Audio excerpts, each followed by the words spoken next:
नमस्कार साथियों, स्वागत है आपका भारत प्रधान एजुकेशन हब में। आज हम पढ़ने जा रहे हैं ऑस्ट्रेलिया महाद्वीप का दूसरा भाग। ठीक है, भाग नंबर 2 और जो अपना टॉपिक है वो है ऑस्ट्रेलिया महाद्वीप। और ऑस्ट्रेलिया महाद्वीप के जो प्रमुख मरुस्थल पढ़ेंगे। क्या पढ़ेंगे? मरुस्थल पढ़ेंगे। किसके? ऑस्ट्रेलिया महाद्वीप के। सबसे पहले मैं आपको बता देता हूं, अपना जो महाद्वीप है वो कुछ इस तरह से है। कुछ इस तरह से है, मान लेते हैं भाई, कुछ इस तरह से है। ठीक है, क्या पढ़ने जा रहे हैं? मरुस्थल पढ़ने जा रहे हैं। ठीक है, सबसे पहले बात करते हैं मरुस्थलों की। कितने प्रमुख मरुस्थल है? 4-5 मरुस्थल है, उनको पढ़ते हैं। देखो, सबसे पहला जो मरुस्थल है वो यहाँ पर है। ठीक है, दूसरा मरुस्थल है वो यहाँ पर है, तीसरा मरुस्थल है वो यहाँ है, चौथा मरुस्थल यहाँ पर है और 5वां मरुस्थल है वो है यहाँ पर। तो इस मरुस्थल का नाम है तमामी मरुस्थल। ठीक है, तमामी या तस्मानी मरुस्थल। ठीक है, और दूसरे वाला जो ये है इसका नाम है ग्रेट सेंटी मरुस्थल। ठीक है, ग्रेट सेंटी मरुस्थल। ये जो मरुस्थल है इसका नाम है गिब्सन मरुस्थल। कौन सा मरुस्थल है ये? गिब्सन मरुस्थल है, ध्यान में रख लेना। ठीक है, एक मरुस्थल है जिसका नाम है, ये जो मरुस्थल है इसका नाम है ग्रेट विक्टोरिया मरुस्थल। ठीक है, एक जो ये मरुस्थल है आपके, इस मरुस्थल का नाम है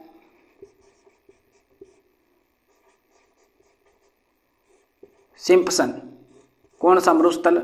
सिम्पसन मरुस्थल। दिख रहा है क्या? बिल्कुल दिख रहा है। ये थे प्रमुख मरुस्थल। एक मरुस्थल और है, उस मरुस्थल का नाम है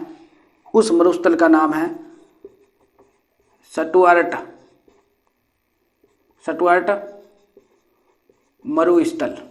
ठीक है, ये है प्रमुख मरुस्थल।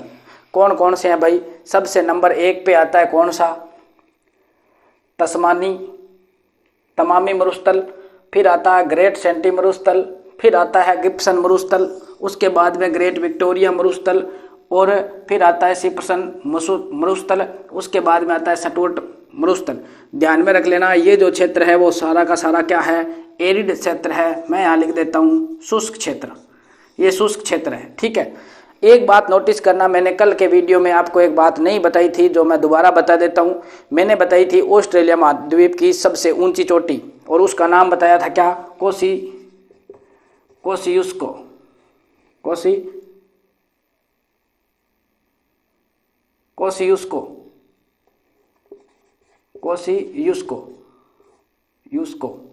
इसकी एक विशेष बात है कि मैंने इसकी ऊंचाई नहीं बताई थी, बस इतनी कमी रखती थी। इसकी ऊंचाई है 2228 मीटर। 2228 मीटर है। एक बात नोट करना कि ये जो 2228 मीटर है, कुछ किताबों में ये 28 की जगह तुम्हें क्या देखने को मिल जाएगा? 30 देखने को मिलेगा। यानी कि कई किताबें कह रही है कि ये जो है 2230 मीटर है, कुछ किताबें कह रही है 2228 मीटर है। ऑप्शन के अकॉर्डिंग आप कर लेना, पेपर में ऑप्शन आएंगे, ऑप्शन के अकॉर्डिंग कर लेना। ज़्यादा सही मुझे कौन सी लग रही है? मुझे ज़्यादा सही लग रही है 2228 मीटर। ध्यान में रखना। एक मैंने आपको कल बात नहीं बताई थी, मैंने यहाँ पे आपको एक पर्वत श्रृंखला पढ़ाई थी जिसका नाम था ग्रेट डिवाइडिंग बताई थी। और ध्यान में रखना साथियों, ग्रेट डिवाइडिंग जो है इसकी लंबाई मैंने तुम्हें नहीं बताई थी, तो वो लिख लेना तुम। कितने? 3400 किलोमीटर लंबी पर्वत श्रृंखला है, और ये भी सबकी चौथी पर्वत श्रृंखला है। इसी में मैं तुम्हें मरुस्थल के साथ साथ में भी एक चीज़ और बताने की कोशिश करूंगा। लेकिन मिटाना ही पड़ेगा। चलो मिटा के बता देता हूँ क्या, पठार। मरुस्थल समझ में आ गए होंगे। अब मैं आपको बताने जा रहा हूँ पठार। और पठार बताने से पहले आपको एक बात और बता देता हूँ। यहाँ पर पठार बताने से पहले एक बात सुनो कि आपको इसी महाद्वीप के, किस महाद्वीप के, ऑस्ट्रेलिया महाद्वीप के पूर्व में इस प्रकार की एक आकृति देखने को मिलेगी, इस प्रकार से। साथियों ध्यान में रखना, इस आकृति का नाम क्या है? इस आकृति का नाम है ग्रेट बैरियर रीफ। इस आकृति का नाम क्या है? ग्रेट बैरियर रीफ है। और इस ग्रेट बैरियर रीफ की जो लंबाई है वो लगभग 2000 किलोमीटर है। तो मैं थोड़ा सा आपका टाइम खराब करूंगा भाई, सही डालनी पड़ेगी इसमें।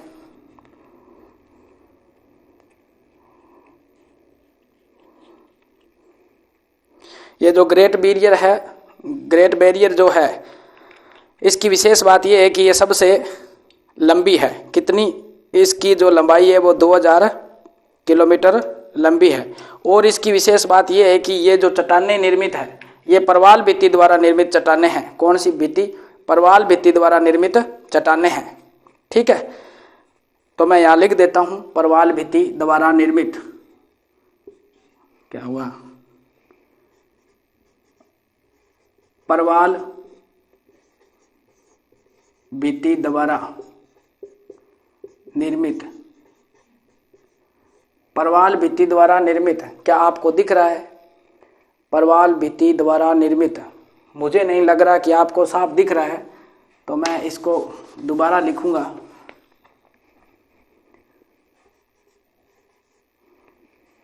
परवाल भित्ति द्वारा निर्मित। एक मिनट रुको भाई।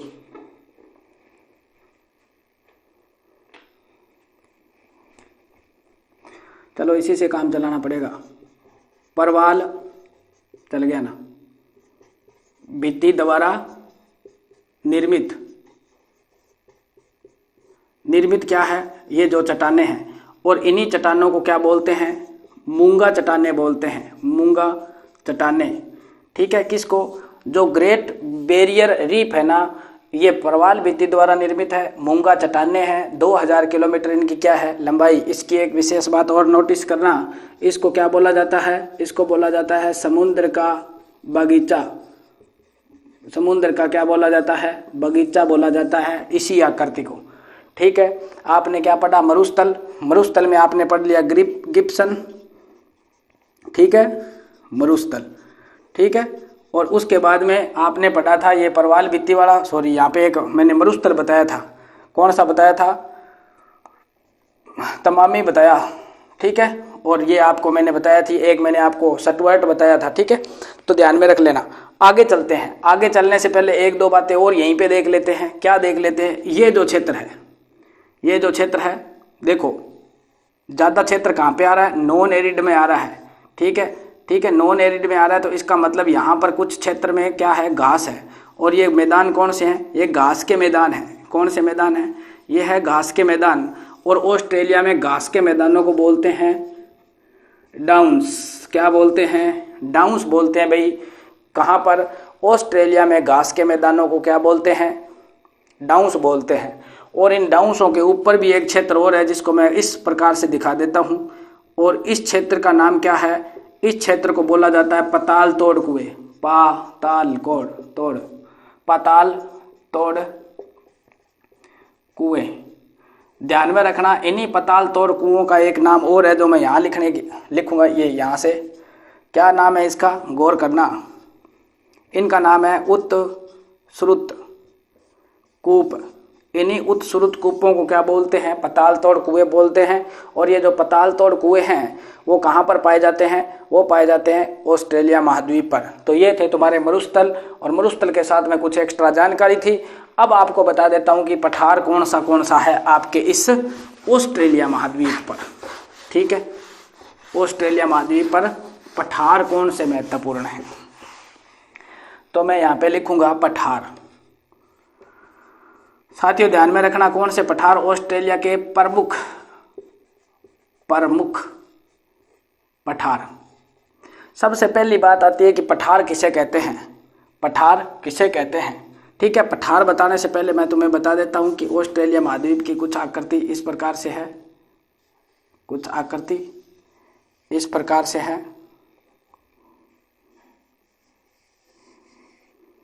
ठीक है, मान लेते हैं कुछ इसी प्रकार से है। ठीक है, क्या पढ़ रहे हैं? पठार। तो ध्यान में रखना, धरातल से ऊपर उठा हुआ वह समतल भूभाग, धरातल से ऊपर उठा हुआ समतल भूभाग क्या कहलाता है? पठार कहलाता है। धरातल से ऊपर उठा हुआ समतल भूभाग क्या कहलाता है? पठार कहलाता है। मैं यहाँ पे लिख देता हूँ पठार। ये कुछ इस प्रकार से देखने को मिलता है। और इस प्रकार की आकृति क्या कहलाती है? शंक्वाकार पर्वत कहलाती है। और ये जो क्षेत्र है वो कहलाता है मैदान।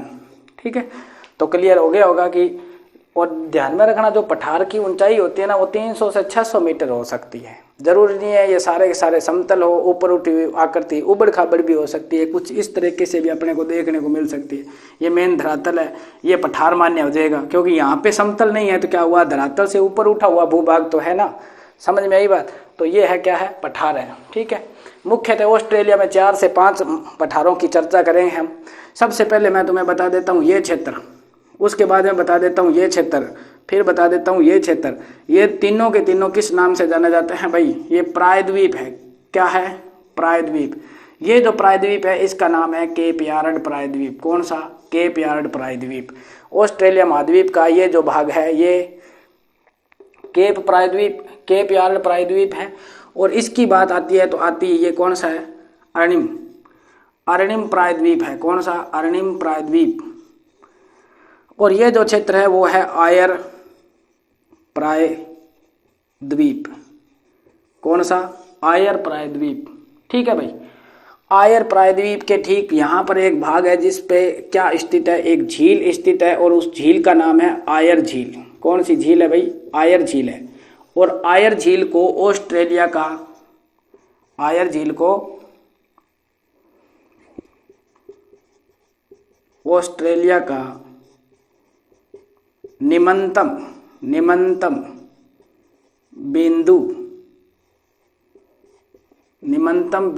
बिंदु माना गया है। किसको? आयर झील को। और आयर झील को आयर प्रायद्वीप है उसके ठीक ऊपर है। बात समझ में आई क्या? ध्यान में रख लेना, यहीं से शुरू कर देते हैं। पठार, यहाँ पर एक पठार है। कहाँ पर? इस अर्णिम प्रायद्वीप के ठीक पास में। और इस अर्णिम प्रायद्वीप के पास होने के कारण इसका नाम भी क्या है? अर्णिम, अर्णिम, अर्णिम प्रायद्वीप, अर्णिम प्रायद्वीप। ठीक है, फिर आपको यहाँ पर एक पठार मिलेगा जिसका नाम क्या है? किम्बरले। कौन सा पठार? किम्बरले पठार मिलेगा, पठार। ठीक है, फिर आप थोड़ा आगे चलोगे, यहाँ पर आओगे तो आपको एक पठार और मिलेगा, उसका नाम होगा अमरसले, अमरसले पठार। कौन सा पठार? अमरसले पठार, अमरसले का पठार। ठीक है, आप यहाँ पर आओगे तो आपको एक पठार और देखने को मिलेगा जिसका नाम होगा टूआम्बा का। दिख रहा है क्या? टूआम्बा का पठार। इसको मिटाना पड़ेगा, यहाँ लिखना पड़ेगा टूआम्बा का पठार। ये रे पठार, प्रमुख पठार है ये। ठीक है, अब देखो टूआम्बा का पठार आपने पढ़ा आयर झील, आपने पढ़ा आयर प्रायद्वीप, आपने पढ़ा केप यार्ड, आपने पढ़ा अर्णिम प्रायद्वीप, आपने पढ़ा अर्णिम प्रायद्वीप के साथ साथ में ये गलत लिख दिया मैंने, यहाँ पर पठार है भाई, पठार। अर्णिम प्रायद्वीप यहाँ पर क्या है? पठार है। और एक ये किम्बरले पठार, इसकी एक विशेष बात है कि यहाँ से एक नदी निकलती है। कौन सी? विक्टोरिया। कौन सी नदी निकलती है? विक्टोरिया नदी निकलती है। और विक्टोरिया नदी किस पठार से निकलती है? तो बता देता हूँ मैं आपको, इस किम्बरले पठार से निकलती है। ठीक है भाई, और मैंने यहाँ पे कल आपको एक क्या पढ़ाया था? यहाँ पे मैंने आपको एक कल श्रृंखला पढ़ाई थी और उस श्रृंखला का नाम क्या लिखाया था? मैंने बताया था डार्लिंग। और इस डार्लिंग से एक नदी निकलती है, कौन सी? सवान। और इसी सवान नदी पर यहाँ पर एक शहर है जिसका नाम है पर्थ। ध्यान में रख लेना। ठीक है भाई, तो ये थे तुम्हारे प्रमुख, इस चैप्टर के क्या? प्रमुख पठार। तो आज की तारीख में आपने पढ़ लिया पठार, और पठार के साथ में आपने पढ़ लिया है मरुस्थल। एक बात मैं आपको और बताना चाहूँगा कि इस ऑस्ट्रेलिया महाद्वीप पे मेरिनो नामक भेड़ पाली जाती है। मेरिनो मेरिनो मेरिनो नस्ल की मेरिनो नस्ल की एक भेड़ पाली जाती है और ये भेड़ उत्तम गुणवत्ता युक्त क्या प्राप्त होती है? उच्च गुणवत्ता वाली ऊन प्राप्त होती है और इसी ऊन के लिए ऑस्ट्रेलिया महाद्वीप में मेरिनो नामक भेड़ पाली जाती है। ध्यान में रखना। एक बात आप और नोटिस करना कि इस मेरिनो भेड़ को जो पालते हैं, जो पालक होते हैं, भेड़ पालक, उन भेड़ पालकों को बोला जाता है जेकारू। यानी जो भेड़ को पालने वाला होता है उसको ऑस्ट्रेलिया महाद्वीप पे क्या बोला जाता है? जेकारू। और एक जगह एक व्यक्ति 1 लाख या 1 लाख से अधिक भेड़ें पालता है और ऐसा स्थान जहां पर 1 या 1 लाख से अधिक भेड़ पाली जाती है तो उस क्षेत्र को बोलते हैं स्टेशन। तो मान लेते हैं कि मैं यहाँ पे एक नाम लिखता हूँ, स्टेशन।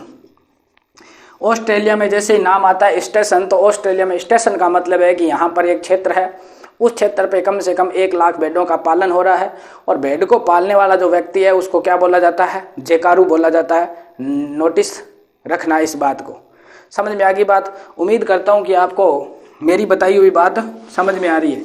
कुछ अक्षर गलत लिखे जा रहे हैं, मैं उसके लिए क्षमा प्रार्थी हूँ, आप उनको सही कर लेना। जैसे पठार को ठे पे ले आ जाए, रह बाद में, वो थोड़ा आप मैनेज कर लेना, ठीक है। बाकी उम्मीद है कि मेरे द्वारा बताया गया जो कंटेंट है वो क्या है, बिल्कुल सही होगा, आपको कहीं देखने की जरूरत नहीं है। ऑस्ट्रेलिया महाद्वीप के अंदर अब हम पढ़ लेते हैं थोड़ा खनिज। क्या पढ़ लेते हैं? खनिज। तो एक तरफ मैं यहाँ पे लिख देता हूँ स्थान और यहाँ पर मैं लिख देता हूँ खनिज। भाई कौन से स्थान पर कौन सा खनिज है और मैं कौन से क्षेत्र की बात कर रहा हूँ? मैं बात कर रहा हूँ ऑस्ट्रेलिया महाद्वीप की। ऑस्ट्रेलिया महाद्वीप की मैं बात कर रहा हूँ, ठीक है। अब देखो स्थान, सबसे पहला जो स्थान है वो कौन सा है? एक मिनट रुको।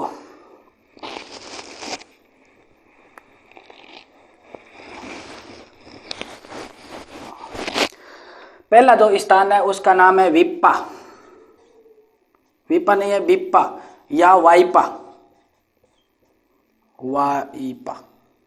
वाइपा, ठीक है। दूसरे नंबर का जो स्थान है वो है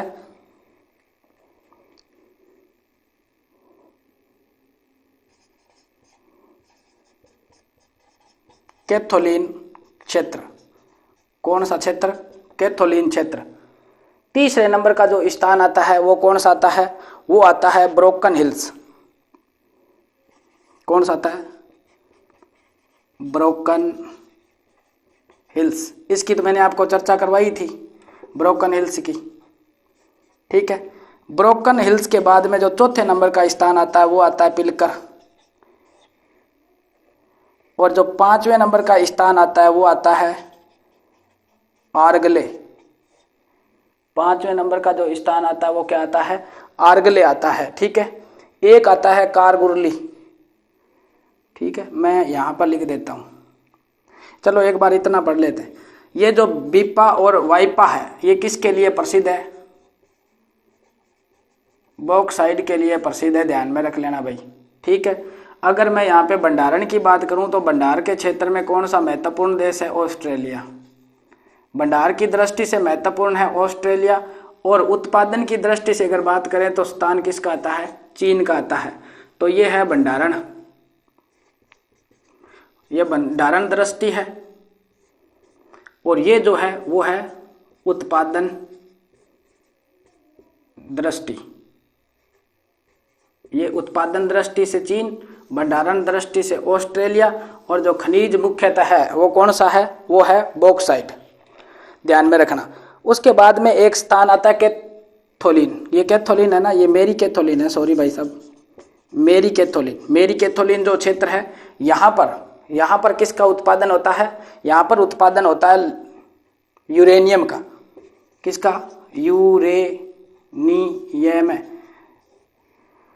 यूरेनियम का उत्पादन यहाँ पे होता है। और भंडारण की दृष्टि से कौन सा है? ऑस्ट्रेलिया ही है। भंडारण कहाँ पर है? ऑस्ट्रेलिया के। लेकिन उत्पादन की दृष्टि से अगर बात करें तो कौन सा देश है? कनाडा किसकी दृष्टि से? उत्पादन की दृष्टि से। उसके बाद में आपको पता ही है, मैंने ब्रोकन हिल्स नाम दिया था। ब्रोकन हिल्स सीसा और जस्ता, सीसा और जस्ता के लिए प्रसिद्ध क्षेत्र कौन सा है? Broken hills. ध्यान में रखना, यहाँ पर आप चांदी भी लिख देना, यहाँ पर चांदी के लिए भी ब्रोकन हिल्स क्या है? प्रसिद्ध है, ध्यान में रखना, ठीक है। उसके बाद में मैंने बताया था पिलकर। ये जो पिलकर है ना, इस पिलकर की एक विशेष बात है, यहाँ पर लोहा ऐसक खनिज कौन सा? लोहा ऐसक। कौन सा भाई? लोहा ऐसक। और लोहा ऐसक के साथ में आप इसको पढ़ लेना, कोयला भी एक के लिए भी ये जो पिलकर स्थान है कोयला और लोहा ऐसक के लिए क्या है? प्रसिद्ध है, ठीक है। उसके बाद में बात आती है आरगले की। आरगले को मैं ऊपर ले आता हूं उठा के, ठीक है। किसको? आरगले को। पिलकर के बाद में 5 नंबर पे आएगा आरगले। आरगले आरगले जो स्थान है यह किसके लिए प्रसिद्ध है? हीरे के लिए प्रसिद्ध है। और हीरा कौन सा भाई? गुलाबी रंग का, गुलाबी रंग का हीरा। गुलाबी रंग के हीरे की बात आती है तो ऑस्ट्रेलिया में एक स्थान है आरगले नामक, और उस आरगले नामक जो स्थान है वहां पर पाया जाता है गुलाबी कलर का हीरा। उसके बाद में एक क्षेत्र है कालगुरली, 6 नंबर पे आता है कालगुरली। ये जो कालगुरली क्षेत्र है ये है सवर्ण, सवर्ण इसको मैं लिख देता हूं सोने के लिए, सवर्ण खनन के लिए, खनन के लिए प्रसिद्ध। किसके लिए प्रसिद्ध है कालगुरली? कालगुरली प्रसिद्ध है सवर्ण सोने के लिए। मैंने 1 नंबर पे बताया था बॉक्साइट, और क्षेत्र कौन सा था? वाइपा था। मैंने 2 नंबर पे बताया मेरी कैथोलिन क्षेत्र यूरेनियम के लिए। मैंने ब्रोकन हिल्स बताया सीसा जस्ता चांदी के लिए। मैंने पिलकर बताया लोहा ऐसक या फिर कोयले के लिए। मैंने आरगले बताया हीरे के लिए। मैंने कालगुरली बताया किसके लिए? सवर्ण के लिए। एक और लिख लो आप, एक और लिख लो, कौन सा? Alice Spring. ये जो स्थान है ये किसके लिए प्रसिद्ध है? ये पेट्रोलियम के लिए है, पेट्रोलियम के लिए प्रसिद्ध स्थान है। तो ऑस्ट्रेलिया महाद्वीप के ये प्रमुख खनिज और खनिज क्षेत्र थे। मैंने खनिज क्षेत्रों को एक बार रिवाइज करना चाहूंगा। वाइपा 1 नंबर पे आया था जिसका नाम बॉक्साइट से था। मेरी कैथोलिन जो यूरेनियम के लिए है। ब्रोकन हिल्स है शीशे जस्ते चांदी के लिए है। पिलकर लोहा ऐसक और कोयले के लिए है। आरगले गुलाबी हीरे के लिए है। कालगुरली सोने की खान के लिए है। और एलिस स्प्रिंग जो है वो किसके लिए है? वो पेट्रोलियम के लिए प्रसिद्ध है, ठीक है भाई। एक बात नोटिस करना, आप नोट लगा के लिख लेना चाहिए, बहुत ही इंपॉर्टेंट बात है। जो ऑस्ट्रेलिया महाद्वीप है, जो ऑस्ट्रेलिया महाद्वीप है, तो मैं यहाँ पे लिख देता हूँ नोट लगा के, ऑस्ट्रेलिया महाद्वीप को उड़ते डॉक्टर की भूमि कहते हैं। उड़ते डॉक्टर की क्या कहते हैं? भूमि कहते हैं। ये बात भी क्या है? महत्वपूर्ण है। तो उम्मीद करता हूँ ये आपको क्या है समझ में आ रहा होगा। मुझे उम्मीद पूरी है कि आप इस पार्ट नंबर 2 ऑस्ट्रेलिया महाद्वीप को अच्छे से समझ रहे हैं। अब कुछ चर्चा और करते हैं। मुझे कमेंट में एक प्रश्न बताओगे आज आप, मैं आपको प्रश्न दे रहा हूँ एक, मुझे कमेंट में ज़रूर बताना। मैंने प्रश्न वहीं से पूछा है जो मैंने पढ़ाया है, इससे बाहर नहीं पूछा है। क्या है प्रश्न? प्रश्न क्या है भाई? आपके लिए एक प्रश्न है। सबसे पहला जो मेरा प्रश्न है वो रहेगा, जो भेड़ पालक है, कौन है? जो भेड़ पालक है, पालक, यहां से ही लिख देता हूं। मेरा क्वेश्चन नंबर 1 है, भेड़ पालकों को ऑस्ट्रेलिया में क्या कहते हैं? क्या कहते हैं, या वो वहां पर क्या कहलाते हैं, ये ध्यान में करके आप मुझे बताओगे। और ये उसको सिंपल ही आ जाएगा जिसने मेरे वीडियो को सही से देखा है। रफली भी देखोगे तो भी इस प्रश्न का उत्तर मिल जाएगा। मैं देख रहा हूं कि आप मेरे वीडियो को कितना देख रहे हैं, है ना। चलिए, हाँ, अब मैं आपको बताना चाह रहा हूं न्यूजीलैंड। थोड़ी चर्चा कर लेते हैं न्यूजीलैंड के बारे में। न्यूजीलैंड के बारे में, ठीक है। न्यूजीलैंड के बारे में क्या चर्चा करेंगे, मैं मान लेता हूं कि ये जो अपना है महाद्वीप कौन सा, ऑस्ट्रेलिया। यहाँ पे एक सागर है जिसका नाम है तस्मान सागर। और इस तस्मान सागर से अलग होता है एक द्वीप, इस प्रकार से मैंने जिस प्रकार से बनाया ऐसे ही मान लेना आप, ठीक है। ये जो तस्मान सागर से अलग होकर जो द्वीप बनता है उसी द्वीप का नाम है न्यूजीलैंड। और न्यूजीलैंड 2 द्वीपों में बटा हुआ है। कितने द्वीपों में बटा हुआ है? 2 द्वीपों में बटा हुआ है। एक तो है उत्तरी द्वीप और एक है दक्षिणी द्वीप, ठीक है। अब देखो एक द्वीप कौन सा, उत्तरी द्वीप, और एक कौन सा, दक्षिणी द्वीप, ठीक है। अब देखो आपको पता ही है ऑस्ट्रेलिया और न्यूजीलैंड के बीच में एक जल संधि का निर्माण होता है, ठीक है। कौन सी जल संधि का निर्माण होता है? तस्मान कह देते हैं ना, तस्मान, यहां पे लिख देता हूं। ऑस्ट्रेलिया और न्यूजीलैंड के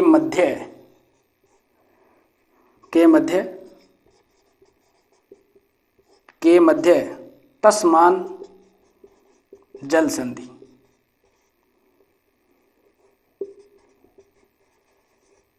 ठीक है भाई, ये महत्वपूर्ण बात है, ठीक है। हाँ, एक बात मैं बताने भूल गया, इस न्यूजीलैंड की खोज करता एक व्यक्ति था। उस व्यक्ति का नाम क्या था जिसने इसकी खोज की थी? इसकी खोज की थी उसी व्यक्ति ने जिसने अंटार्कटिका की खोज की थी। नाम सुना होगा आपने, नाम नहीं सुना है तो मैं बता देता हूं, कैप्टन कुक ने खोज की थी। खोज की किसकी? न्यूजीलैंड की। कब की थी? सन 1769 में, 1769 में खोज की थी। किसकी? न्यूजीलैंड की। और न्यूजीलैंड मैंने आपको बताया कि कितने क्षेत्रों में बटा हुआ है, 2 क्षेत्रों में बटा हुआ है। कैप्टन कुक ने खोज की थी सन 1769 में, किसकी? न्यूजीलैंड की, ठीक है। उसके बाद में बात आती है जो दक्षिणी द्वीप है, कौन सा? जो न्यूजीलैंड का दक्षिणी द्वीप है, कौन सा भाई? जो न्यूजीलैंड का दक्षिणी द्वीप है उसकी खोज की थी तस्मान व्यक्ति ने। किसने खोज की थी? तस्मान ने की थी। और कब की थी? सन 1642 में की थी। कब की थी? सन 1642 में। तो मैं यहां पे लिख देता हूं 1642 में जयून तस्मान ने किसकी खोज की थी? दक्षिणी द्वीप की खोज की थी। किसने? 1642 में तस्मान नामक एक व्यक्ति ने, ठीक है भाई। किसने? तस्मान नामक व्यक्ति ने खोज की थी। एक बात आप और लिख लीजिए, नोट लगा के लिख लीजिए, चाहे क्या लिखोगे? न्यूजीलैंड को पूर्व का ब्रिटेन कहा जाता है। तो मैं यहां पे लिख देता हूं न्यूजीलैंड को पूर्व का ब्रिटेन कहा जाता है, ठीक है। नोट लगा के लिखो, बात महत्वपूर्ण है। क्या लिखना है? न्यूजीलैंड को भी पूर्व का ब्रिटेन कहा जाता है, ठीक है भाई। एक बात और लिख लो आप, एक बात और लिख लीजिए आप। उत्तरी द्वीप में एक शहर है जिसका नाम है वेलिंगटन। यहां पे लिखते हैं उत्तरी द्वीप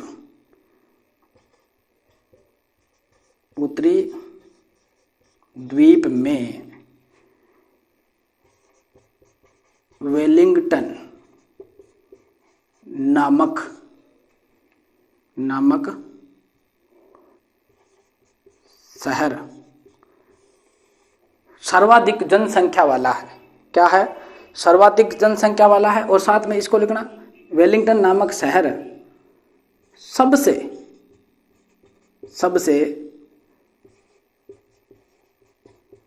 दक्षिणी राजधानी है। शहर सबसे दक्षिणी राजधानी राजधानी है। ठीक है, ये ध्यान में रख लेना। इसके बाद में आप एक बात और लिखो कि जो उत्तरी द्वीप है इसके अंदर जो सर्वाधिक जनसंख्या वाला क्षेत्र है वो है आर्कलैंड। आर्कलैंड सर्वाधिक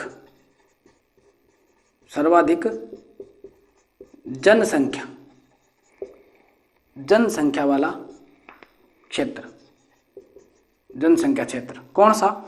आर्कलैंड। किस क्षेत्र की बात कर रहा हूं मैं उत्तरी द्वीप की बात कर रहा हूं। ठीक है, एक बात और लिख लीजिए आप, क्या लिखोगे?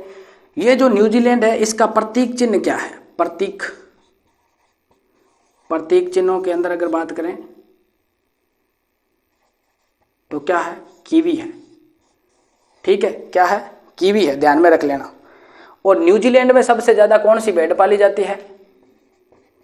मेरिनो भेड़ें पाली जाती है। मेरिनो भेड़ पाली जाती है। और किस के लिए? ऊन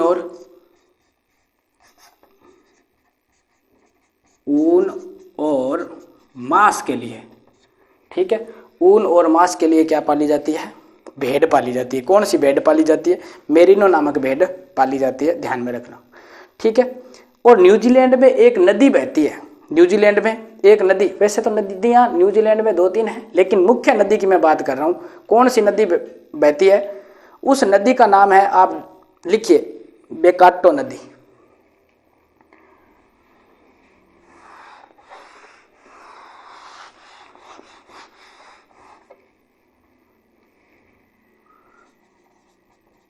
न्यूजीलैंड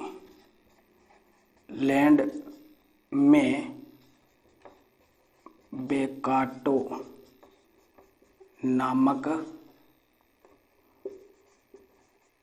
नदी बहती है जो सबसे लंबी है। कहाँ की? न्यूजीलैंड की सबसे लंबी नदी है। कौन सी? बेकाटो नदी। कौन सी नदी भाई? बेकाटो नदी। ठीक है, एक बात और नोटिस करके लिखना कि यहां पर एक पर्वत श्रेणी है, उस पर्वत श्रेणी का नाम है आल्प्स पर्वत श्रेणी।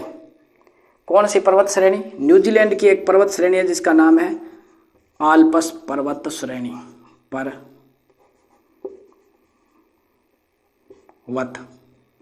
आल्प्स पर्वत श्रेणी। और यही नाम की एक पर्वत श्रेणी है यूरोप में। जब यूरोप पढ़ेंगे तो जरूर चर्चा करेंगे। यूरोप में भी है एक। ठीक है, मैं इसको मिटा देता हूं, कहीं याद रहे कि ये तो यूरोप की है। न्यूजीलैंड में भी है आल्प्स पर्वत श्रेणी और एक यूरोप में भी है। इसके ऊपर एक चोटी है, इसी पर्वत श्रृंखला के ऊपर एक चोटी है और उस चोटी का नाम है माउंटेन कुक। ऑस्ट्रेलिया की न्यूजीलैंड की सबसे ऊंची चोटी का नाम क्या है? Mountain cook. ठीक है, एक बात और याद रखना, एक नदी और है इसी न्यूजीलैंड में, उसका नाम है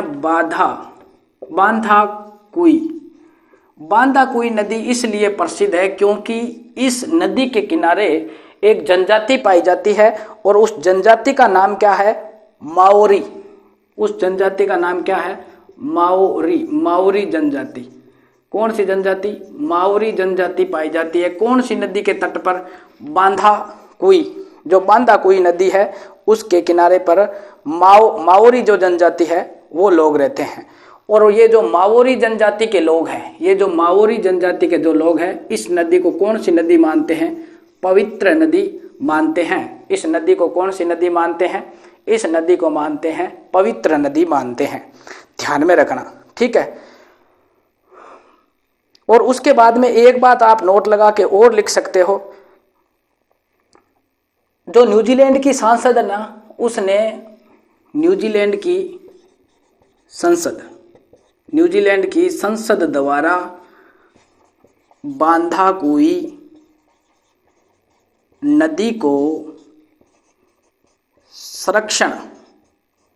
संरक्षण की अनुमति प्रदान कर दी है। संरक्षण की क्या? या संरक्षण हेतु संस्था घोषित किया है। ठीक है, तो ये बात ध्यान में रख लेना। एक बात और ध्यान में रखना आप, किसकी? न्यूजीलैंड की। किसकी भाई? न्यूजीलैंड की। एक बात और ध्यान में रखना,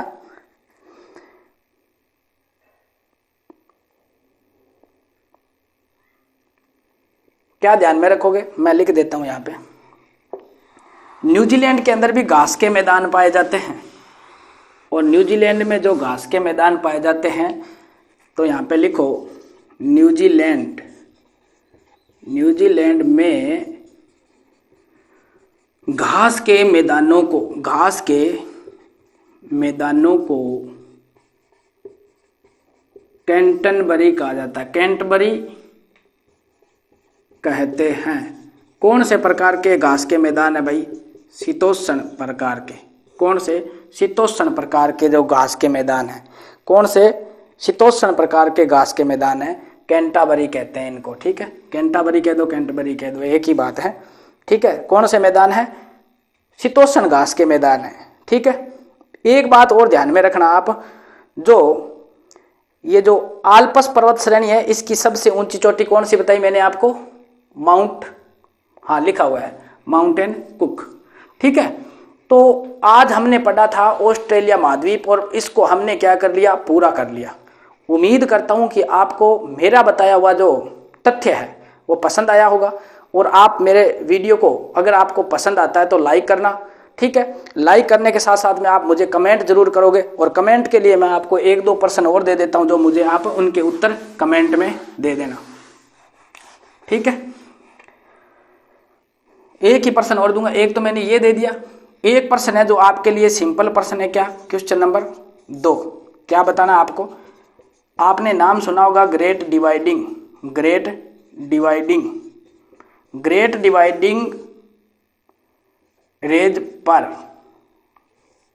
रेज पर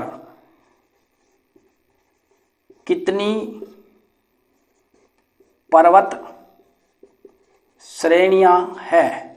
केवल बताना है 3 है, 4 है, 5 है या 7 है, केवल इतना ही बताना है। कितनी पर्वत श्रेणियां हैं? भेड़ पालकों को ऑस्ट्रेलिया में क्या कहते हैं? ये 2 प्रश्न है।